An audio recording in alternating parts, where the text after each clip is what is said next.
Nos va a hablar el doctor Ricardo Choso. Él es docente universitario en medicina, especialista en medicina nutricional, experto en obesidad y trastorno alimentario, jefe de servicio de obesidad y trastorno alimentario en el Sanatorio Allende. Él nos va a hablar de abordaje multidisciplinario en el paciente obeso. Buenas tardes, muchas gracias al comité organizador por esta honrosa invitación. Gracias por dar participación a la medicina nutricional y a la obesología clínica. Nuestro tema es el abordaje multidisciplinario del paciente obeso y no es algo que estemos inventando. 500 años antes de Cristo, ya en el centro Epidauro, tan precioso cerca de Atenas, se realizaba el tratamiento de las afecciones teniendo en cuenta no solo las enfermedades, sino también las creencias. Había también templos, había teatros, había conferencias de filósofos, bibliotecas, gimnasios, baños termales, dormitorios para la familia, así que la multidisciplina, la interdisciplina no la estamos inventando, pero sí la estamos disfrutando. Frente al abordaje multidisciplinario del paciente obeso, frente a una afección crónica, evolutiva y recidivante, este axioma nos va a acompañar durante toda nuestra breve presentación. La mejor estrategia es la suma de estrategias. Aún así, estamos siendo derrotados con todo éxito, como diría una frase muy conocida en nuestro medio. Tanto en los Estados Unidos, el crecimiento de la obesidad en todas sus formas, como también, por supuesto, con la presencia de las mujeres, tanto de raza negra como hispanas, como en primer lugar, pero también en la Argentina, los porcentajes de obesidad en la encuesta nacional de factores de riesgo, tanto en el 2005 comparativamente con el 2009, encontramos un crecimiento de la inactividad física, encontramos un incremento del peso corporal, del sobrepeso y de la obesidad, y encontramos una disminución en el consumo de frutas y verduras en esta recomendación que le debemos a nuestros hermanos chilenos de 5 al día y que agradecemos muchísimo porque es muy práctica y muy útil. La multidisciplina debe ir más allá del discurso. Estamos trabajando hace 4 años en realizar cada año un evento internacional con instituciones deontológicas y científicas relacionadas o comprometidas con la obesidad, como el Consejo Médico, Colegio Nutricionista, Instituto Provincial de Educación Física, Colegio de Psicólogos, y entre todos ellos desarrollamos eventos y congresos relacionados con la obesidad. Desde lo clínico, por supuesto que es nuestro aspecto más importante, el abordaje, pero cuando hablamos de obeso no estamos hablando de un mismo paciente, hay distintos tipos de obesidades. Hay obesidades de tipo, por supuesto, como estamos, a ver, quizás haya aquí un...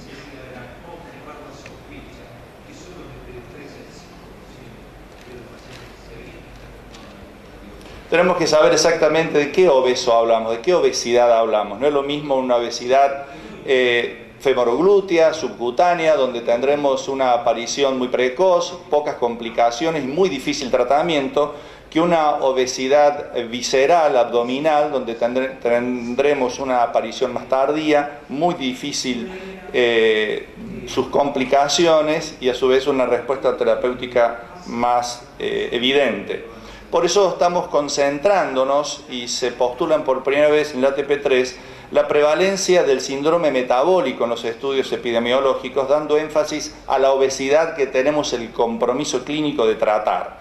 Esto lo identificamos como síndrome metabólico tanto en la definición de ATP3 del 2001, que es la clásica, la que se utiliza para las distintas clasificaciones, donde ustedes ven todo el compromiso clínico que tenemos que abordar desde las dislipemias, la hipertensión arterial, la elevación de la glucemia, la insulinoresistencia, etc.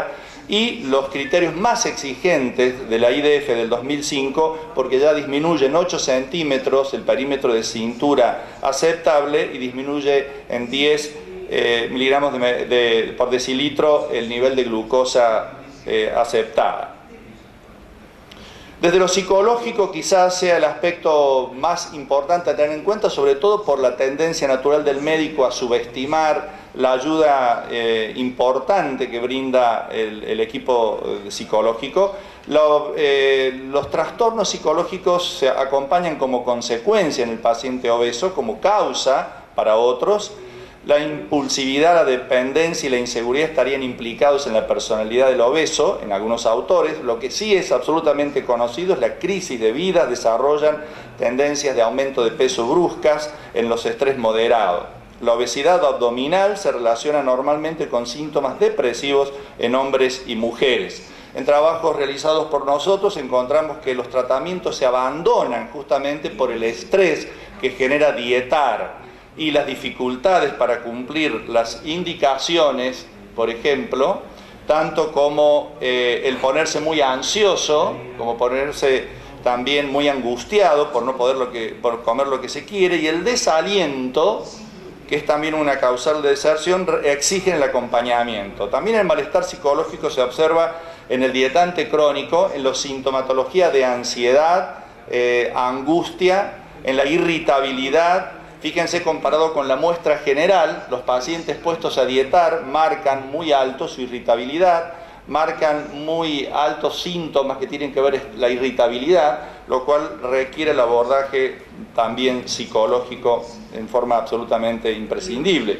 Recuerden que la obesidad está acompañada muchas veces por síndromes hiperfágicos, enmascarados en lo que clínicamente puede ser un índice de masa corporal elevado. Tanto la bulimia nerviosa, el síndrome afectivo estacional, el trastorno compulsivo, el trastorno por atracón, el síndrome del comedor nocturno, son muchas veces cuadros de trastornos alimentarios enmascarados en pacientes que van a veces muy rápidamente a resoluciones que no son contemplativas de estas situaciones psicopatológicas de base contempladas en el DSM-4.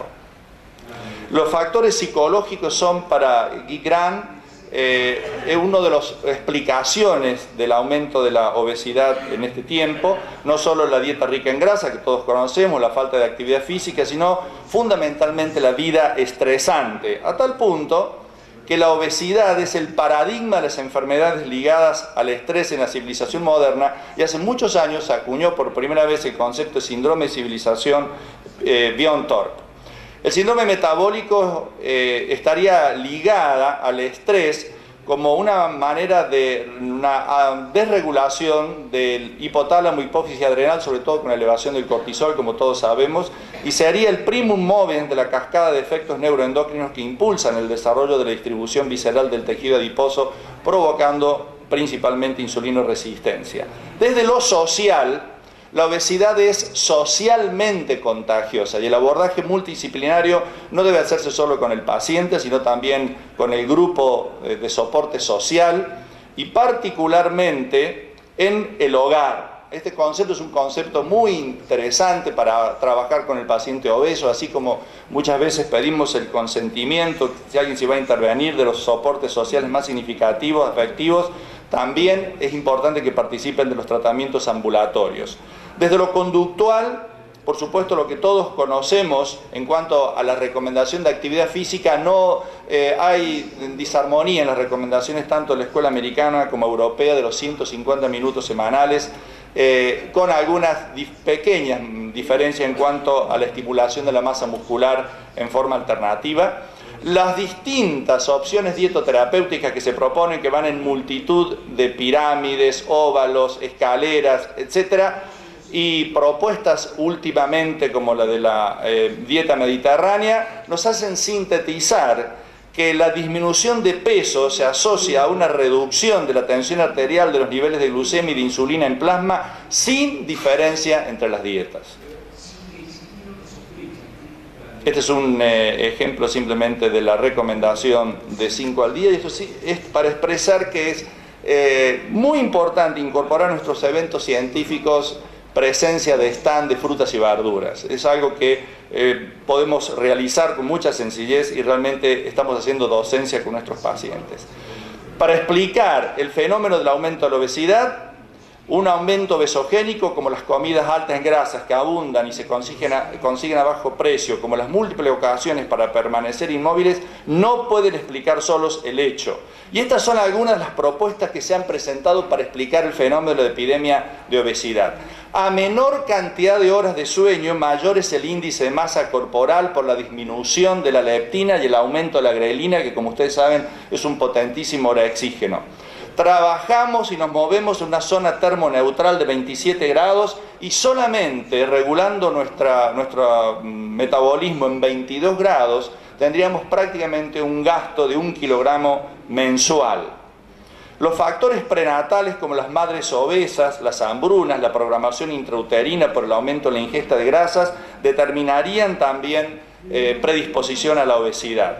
La mayor edad, las madres maduras, recordemos todos factores a tener en cuenta en el abordaje multidisciplinario de nuestros pacientes obesos. Mayor cantidad de medicamentos, el uso de anticonceptivos de una manera muy extendida en nuestro tiempo, muchos antidepresivos, antidiabéticos, hay otros medicamentos más. Y finalmente, de la teoría de las adicciones, también tenemos un abordaje multidisciplinario que aportar. Esta es una publicación de este mes del National Geographic, donde tenemos esta pregunta: el azúcar, ¿por qué no podemos resistir su tentación? Tanto en Francia como en Nueva York se han intentado hacer reducciones de la presencia de azúcar en las bebidas, sobre todo las bebidas azucaradas, que son el principal manera en que ingresamos azúcar a nuestro organismo. Y tenemos entonces esta propuesta de ayudar a nuestros pacientes obesos de la teoría de las adicciones, diciendo que la elevación de la dopamina que se encuentra tanto en los adictos a anfetaminas, cocaína y otras drogas, también se encuentra fisiológicamente elevadas en la alimentación, como en la actividad sexual, como en la actividad lúdica, como en todo aquello que nos movilice placer, nuestras militancias, nuestras creencias, todo aquello que tenga que ver con sentirnos bien ayuda a elevar los niveles de dopamina en los receptores D2 del cerebro. Fíjense ustedes en un grupo control de pacientes adictos a la cocaína, alcohólicos y obesos, cómo existe un déficit de receptores D2 a dopamina, y esto estaría explicando que muchos de nuestros pacientes tendrían una mayor necesidad de estímulo dopaminérgico. El que come en exceso, según esta teoría, ¿no estaría eligiendo el menor de dos demonios, por ejemplo, entre una adicción y otra?